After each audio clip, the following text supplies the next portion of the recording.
It's that time. You are tuned in to the Post Route. And here is your host, W. Earl Kitchings.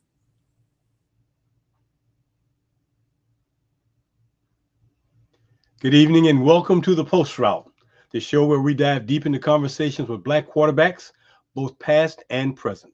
I'm your host, W. Earl Kitchings, and this show is proudly brought to you by Quarter Five Back, the preeminent fraternity for black quarterbacks, and the home of the prestigious BIP Memorial Trophy, the only national award that honors both the top HBCU quarterback and the top black quarterback from high schools across this entire country. We are thrilled to have you with us tonight. If you enjoy your content and want to support what we're doing, it's very simple how you can continue to make this show possible. Hit the like button, subscribe to the channel, and tap the notification bell so that you never missed an episode of the show. Join us live every Monday night right here on YouTube for more phenomenal conversations. Well, needless to say, we are embarking on history. Yes, history is in the making and we cannot deny it. In just a few short days from now, as a matter of fact, this Sunday, Super Bowl 59 is coming. So tonight is our post route Super Bowl show. And why is it history? Well, it's because two black quarterbacks will line up against each other for the second time in just 3 years. Not only that, but the same two quarterbacks for the same two teams are lining up in the Super Bowl once again.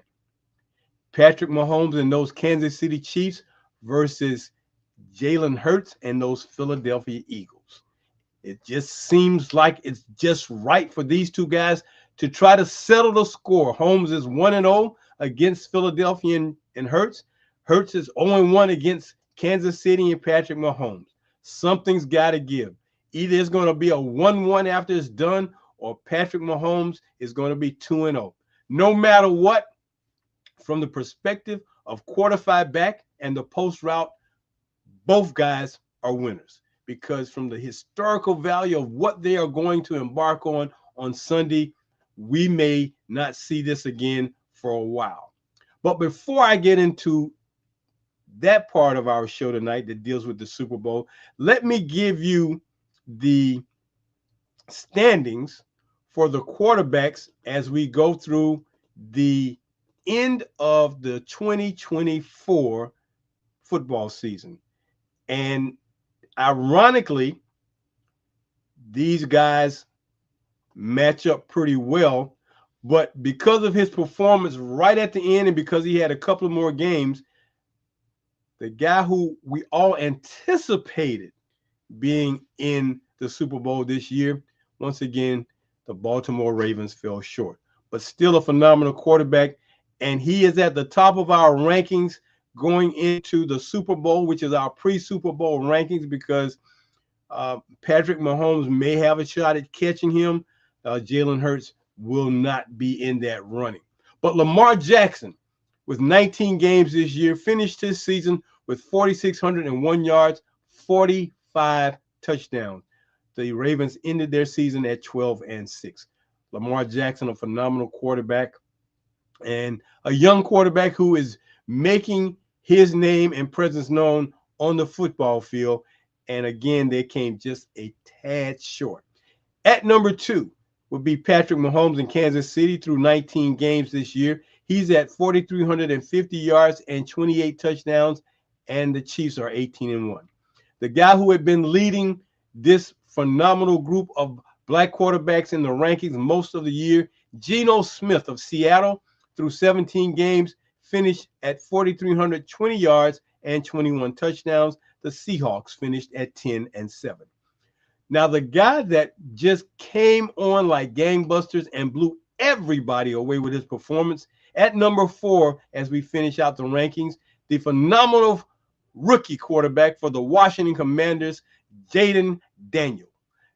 20 games this year. They weren't expecting them to get this far because last year they barely could find their way out of the locker room at times. But he ended the season with 4,211 yards, 30 touchdowns, and he took the Commanders deep into the playoffs, finishing their season at 14-6. What can we expect from that young man next year? And had the Washington team gotten into the Super Bowl, we would have heard a lot of comparisons and talk about Jaden Daniels and Doug Williams. Doug Williams, the first black quarterback to win a Super Bowl championship. At number 5, C.J. Stroud, the phenomenal quarterback out of Houston with the Texans. Through 19 games, they finished 11-8, 4,204 yards and 20 touchdowns for C.J. Kyler Murray came in number 6 with Arizona through 17 games, 3,851 yards, 21 touchdowns, and the Cardinals finished at 8-17. Caleb Williams, a rookie from USC that came to the Chicago Bears, ended the season with 3,541 yards and 20 touchdowns, although the Bears finished with just a 5-12 record. Jalen Hurts at number 8, 3,408 yards, 21 touchdowns, and the Eagles looking to get their second Super Bowl over the last 5 to 6 years. At number 9, Jordan Love, the quarterback for the Green Bay Packers, 3,389 yards, 25 touchdowns. The Pack ended up 11-6. And at number 10, the veteran Russell Wilson for the Pittsburgh Steelers. Through their 17 games, he finished at 2,482 yards and 16 touchdowns. So as you can see, based on our screenshot we got for you, Mahomes and Jackson right there at the very top, and then you can see the other listings for the other quarterbacks for the top 10 as we move on through our Super Bowl show for tonight. All in all, there are 26 black quarterbacks in the NFL. To finish out the list, Jameis Winston with Cleveland, Dak Prescott with Dallas, Anthony Richardson with Indianapolis, Spencer Rattler with the Saints, Deshaun Watson with the Browns, Justin Fields with the Steelers, Tyler Huntley with the Dolphins, Jacoby Brissett with New England, Michael Penix Jr. with Atlanta, Malik Willis with Green Bay, Dorian Thompson-Robinson with Cleveland. So this makes for the third or fourth time in the last few years where one franchise has had at least 3 black quarterbacks on their roster. Joshua Dobbs finished with San Francisco this year, Trey Lance with Dallas, Joe Milton III with New England, Tyrod Taylor, the veteran, with the New York Jets, and Hendon Hooker, the second-year player out of Tennessee, finishing with Detroit. So those are all the black quarterbacks who made their names known this past year on a roster or getting some valuable time playing this past year. Now, let's get into our show tonight because this is Super Bowl week coming up on Super Bowl Sunday. And I just felt that we needed to give you some historical data about the Super Bowl and where black quarterbacks have been historically important and made their legacies known. Super Bowl 59 doesn't seem like it's been that long, but it's coming up on 59. 1966 was the first Super Bowl, and there have been 23 different black quarterbacks who have been on the rosters of teams who have played in the Super Bowl. 34 total, but 23 different black quarterbacks since 1966 who have either started or been on the rosters of a Super Bowl team. Of those 23, 14 have been starters, 6 have won the game, including the 2025 Super Bowl, which is happening this Sunday. So one of those quarterbacks will win. Patrick Mahomes has started the most with 5 Super Bowl starts, including Sunday, and he has won the most. He has won 3, looking at winning 4. Russell Wilson and Jalen Hurts are tied with 2 starts in the Super Bowl as black quarterbacks. Now, I wonder what franchise has had the most black quarterbacks on their Super Bowl rosters since 1966. Hmm. I wonder what team that would be. Well, definitely it is not the New York Giants. Don't have to worry about them. They're not even close. But the team that has had 9 black quarterbacks on their Super Bowl rosters are the Pittsburgh Steelers. The Pittsburgh Steelers. And that goes to the diversity and the accountability of an organization that has been at the forefront of wanting to see balance in not only the NFL but in the positions of quarterback throughout this their time. Now they started it all back in the early 70s when they drafted Joe Gilliam Jr.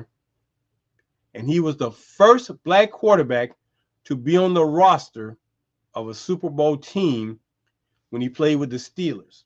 Not only that, but he is a definitely two-time Super Bowl champion, the stellar star from Tennessee State. They knew him as Jefferson Street Joe. If you ever talk to anybody from Tennessee State about Joe Gilliam, they will have to correct you and say Jefferson Street Joe. That's because the school is located on Jefferson Street, and he made his name throwing the football at Tennessee State and then went on to play for the Pittsburgh Steelers. Now, of the 34 black quarterbacks who have been on these rosters, and of the 23 different quarterbacks, 4 Super Bowl quarterbacks have played at an HBCU. 4. 3 of them have been starters. The quarterbacks are Joe Gilliam. I'm sorry, 2 of them have been starters and 2 have just been on the rosters. So Joe Gilliam with Pittsburgh, Doug Williams with Washington, Steve Air McNair with Tennessee, and Tavares Jackson with Seattle.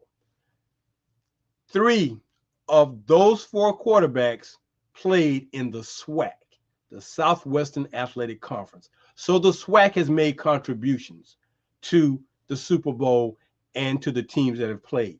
Joe Gilliam, the lone quarterback from a black college who did not play in the SWAC, he played at independent Tennessee State.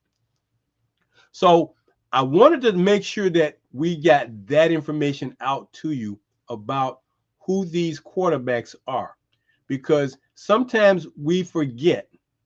And here at Quarter 5 Back, we will not let the legacies of any of our black quarterbacks be forgotten. That's our mission, to preserve these legacies. So we're not going to let you just forget that, oh, by the way, you forgot about Joe Gilliam. Oh, by the way, let me give you a little bit more history, because he could have been the first black quarterback to play on a Super Bowl team, be on their roster. But when Eldridge Dickey out of Tennessee State was drafted by the Oakland Raiders, they were the Oakland Raiders then, back in 1966, they told him they would give him an opportunity. Well, in preseason, he did get that opportunity. But when it got time for the regular season, they did what they have done so many times and transitioned him from being a quarterback, an ambidextrous quarterback, a quarterback who had led his Tennessee State Tigers to black college national championships, a guy who did not deserve to be taken for granted. But he gave it an effort and agreed to be the wide receiver for the Raiders back in 66 when they had Darryl LaMonica. And the backup to Darryl LaMonica was a guy by the name of George Blanda, who was also the place kicker. George Blanda was in his 30s. Eldridge Dickey was in his early 20s. You figure it out. So had it not been for that, Eldridge Dickey would have been the first. Ironically, Joe Gilliam another great quarterback from Tennessee State, became the first black quarterback, to be on a Super Bowl team roster. So that's 74-75. It was not until 1987 that we saw Doug Williams do his thing in the Super Bowl against the Denver Broncos and torch the Broncos like you'd never seen before. Doug Williams, phenomenal quarterback. And that all happened because he was groomed by his coach, Eddie Robinson, at Grambling. Eddie Robinson was on a mission, and he wanted to make sure that the black quarterbacks at Grambling were going to get an opportunity to play quarterback. So he groomed James Shack Harris, Matt Reed, Doug Williams, and there were a couple of other guys who he groomed because of that prototype body, 6'4", 6'5". You can't deny a guy 6'4", 6'5" being that size playing quarterback. So that's where Doug Williams plays an important role in the history of black quarterbacks at the Super Bowl. 1987 Super Bowl, Doug Williams and the Washington then Redskins beat the Denver Broncos. The first black quarterback to do that. Then it was 8 years later when another Pittsburgh Steelers quarterback would be on the roster in the Super Bowl by way of Colorado University, and they nicknamed him Slash, and that was Cordell Stewart. 1995, he was on the Pittsburgh roster when they played for the Super Bowl but did not win. So 1995, and then 5 years after that, the greatest, in my opinion, black quarterback from an HBCU to ever step between the lines led the Tennessee Titans to the Super Bowl. He was known as Steve Air McNair, a guy who could do it all, could run it and could throw it. He finished his career at Alcorn State with over 14,000 passing yards. So he took the Titans to the Super Bowl against the LA Rams and came 1 yard short of winning the 2000 Super Bowl. That's how close his story came to being the second black quarterback to win a Super Bowl. Steve Air McNair.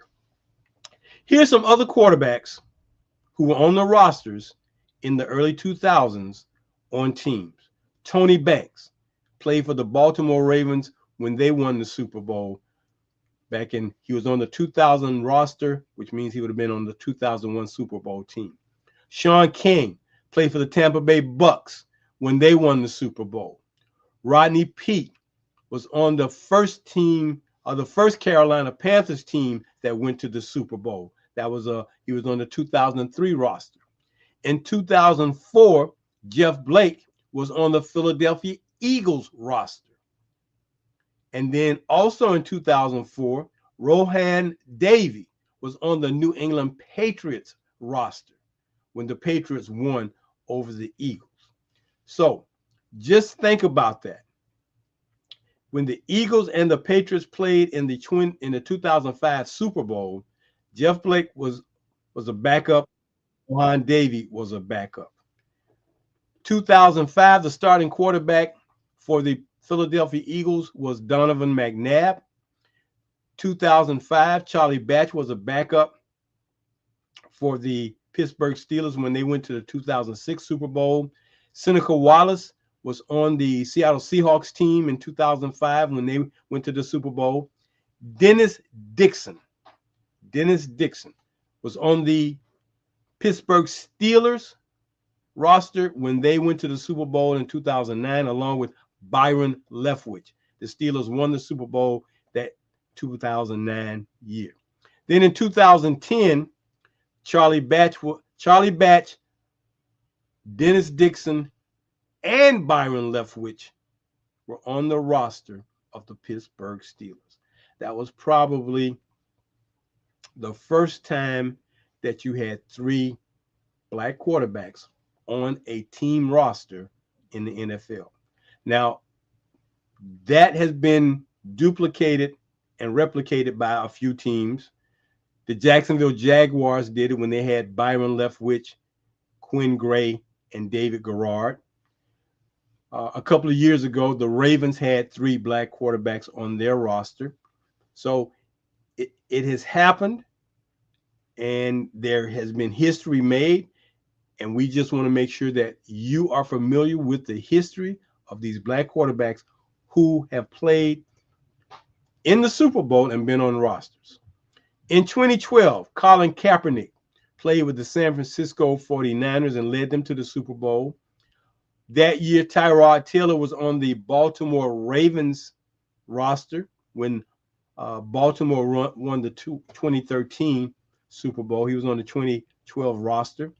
Then in 2014, Russell Wilson started for the Seattle Seahawks, led them to the Super Bowl championship. Tavares Jackson was on the roster that year.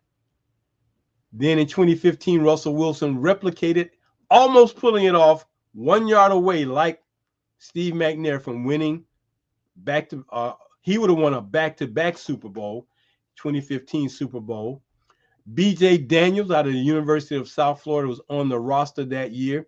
Also, Tavares Jackson was on that roster for the Seattle Seahawks. So again, three black quarterbacks on that 2015 Super Bowl team that lost in the Super Bowl. Then in 2016, one of the most awesome quarterbacks that we'll ever see play this game at 6'6" from the University of Auburn, Heisman Trophy winner Cam Newton, led the Carolina Panthers to the Super Bowl. Came up a little short, but he took them there. On the New England roster in 2016 was Jacoby Brissett. Jacoby Brissett is still playing in the NFL. It has always been my theory that sometimes the best players don't become coaches, and the best coaches weren't always the best players. Jacoby Brissett has done a lot of time in the NFL. He's got a lot of experience, so he can definitely talk X's and O's with the best of them about being a quarterback in the NFL. So 2016, then we jump to 2020. Patrick Mahomes led Kansas City to the title, came back in 2021 and fell short in the 2021 Super Bowl. Then in 2023, Jalen Hurts, Patrick Mahomes lined it up in the Super Bowl that year, with Mahomes coming out on top. 2024, Patrick Mahomes won the Super Bowl again, which brings us to now, where we have the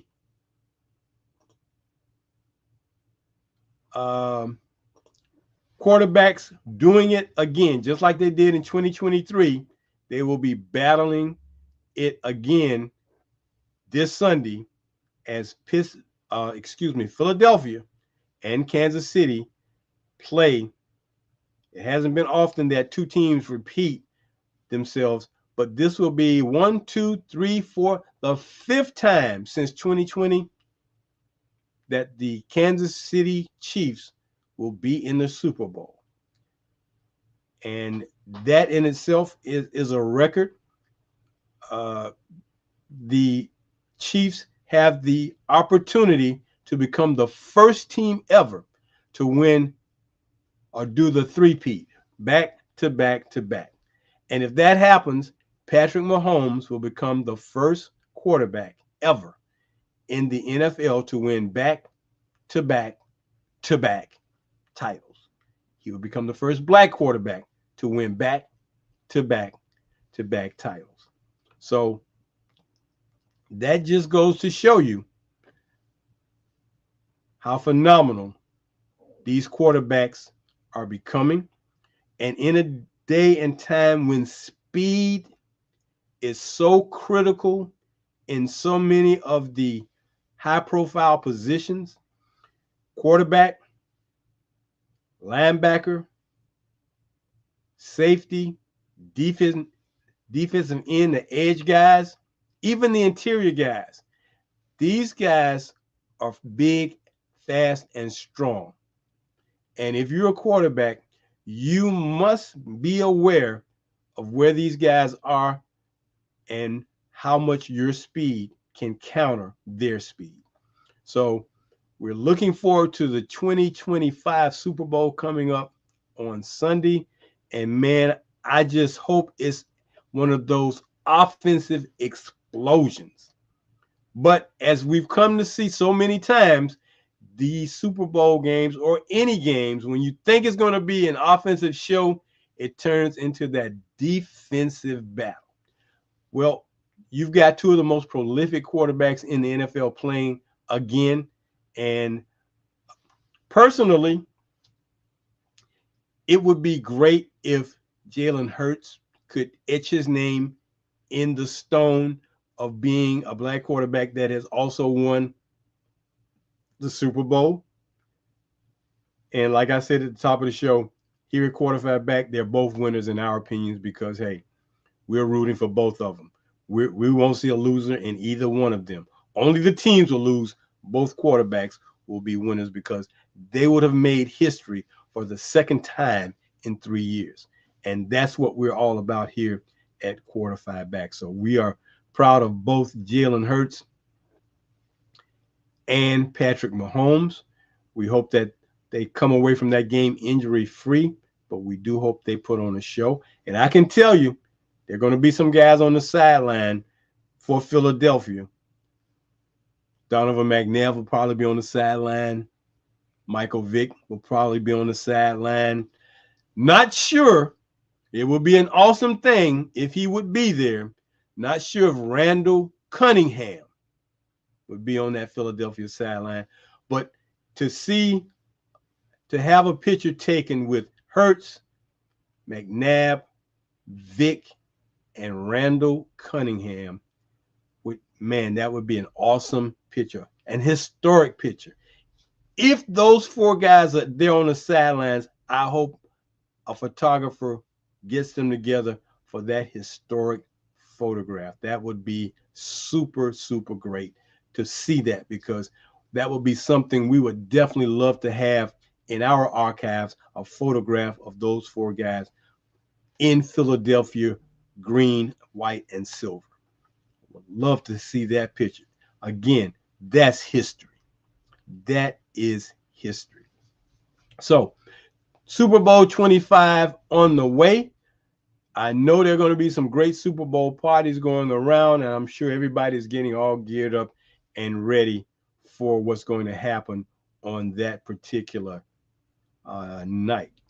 So again, we want to just remind you that there have been 23 different black quarterbacks on the rosters of teams in the Super Bowl, 34 total, 14 starters, 6 have won the game.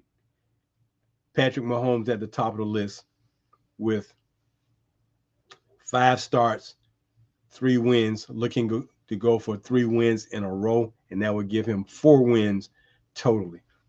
And we want to make sure that we acknowledge our black quarterbacks who have played. Now, let me give you some additional information here about the Super Bowl, because we know who the teams are, but when we talk about teams who have played, teams who have won, we dug a little deeper for you.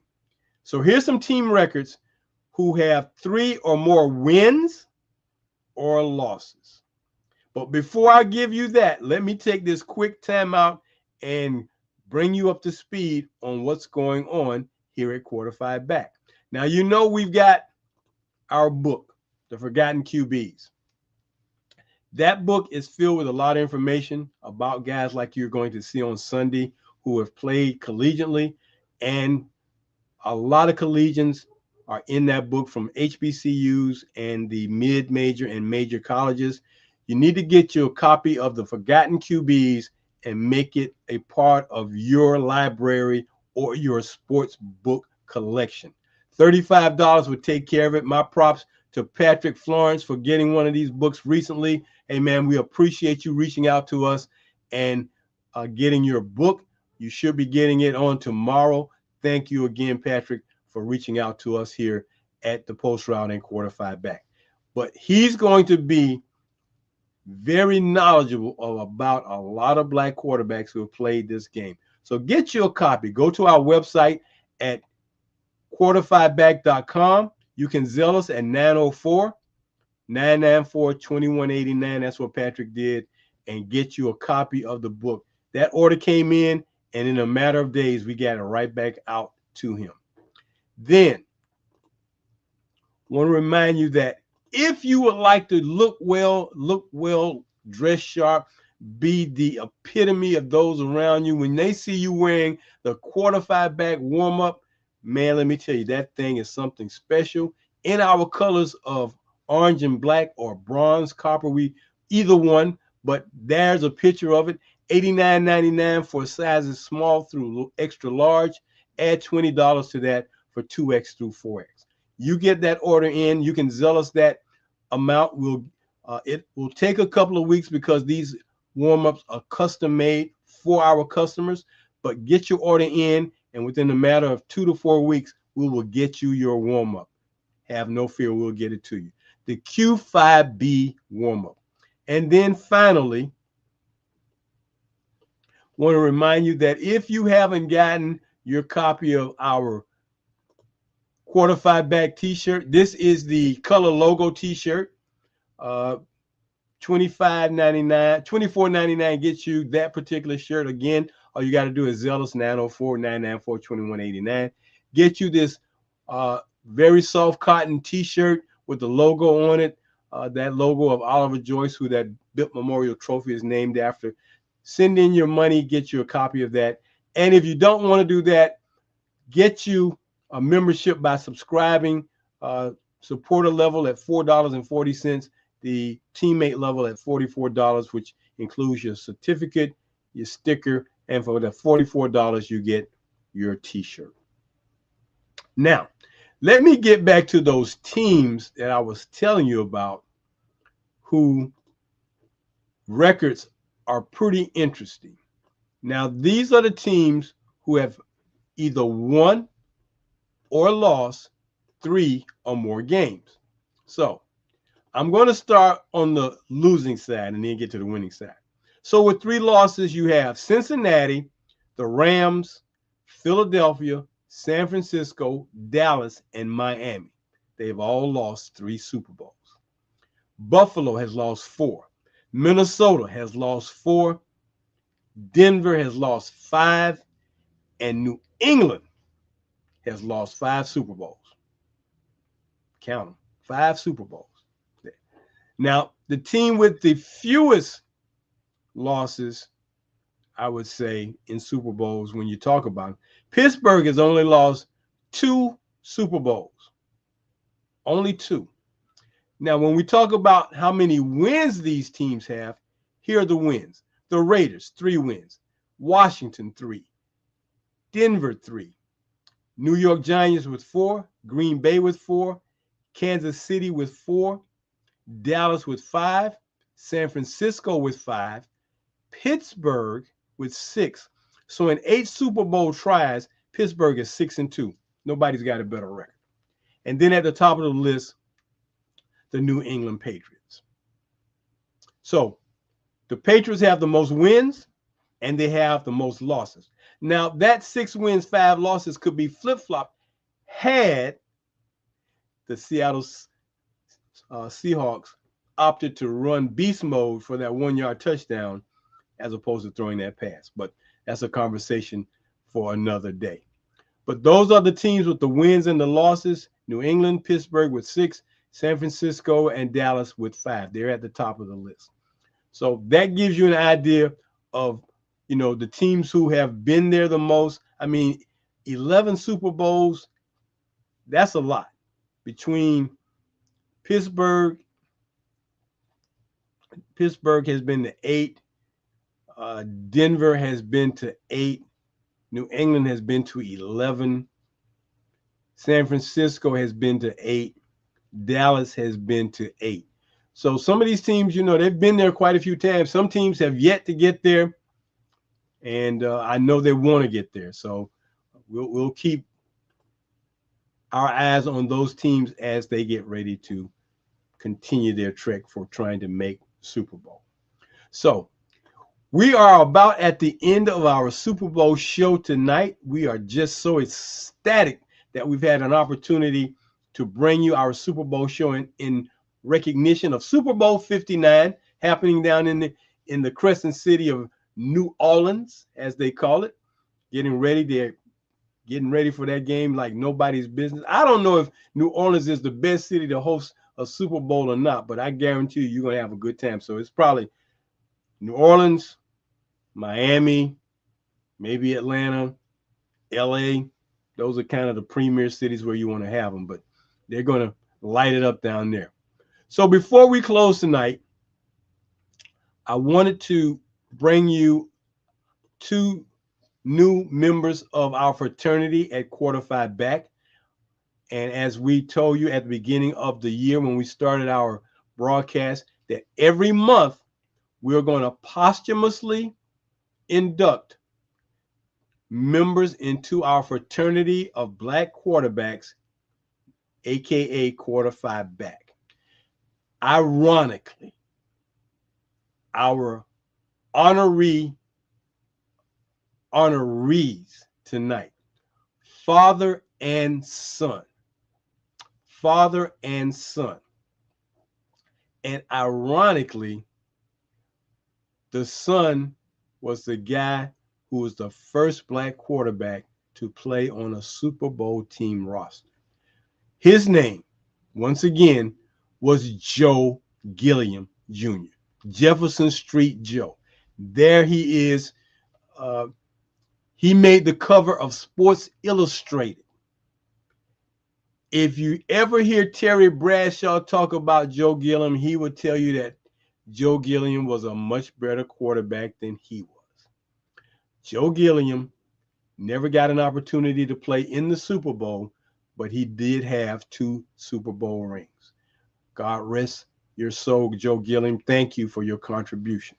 Now, to take it one step further, though, his dad is also posthumously being inducted into our Quarter Five Back fraternity tonight, Joe Gilliam Sr. Joe Gilliam Sr. played quarterback at West Virginia State University. He went on to coach at Tennessee State, and he was a coach on the team under Coach John Merritt, and he got a chance to witness his son playing for him at Tennessee State. Just when you thought the guys out there in Colorado may have been kind of unique to a father coaching his son, being a coach on the team, let me bust that bubble for you and let you know that Joe Gilliam Sr. and Jr. did it back in the early 70s at Tennessee State. And they are our posthumous inductees into our fraternity, Quarter Five Back. Congratulations to both Joe Gilliam Sr. and his son, Joe Jefferson Street Joe Gilliam Jr.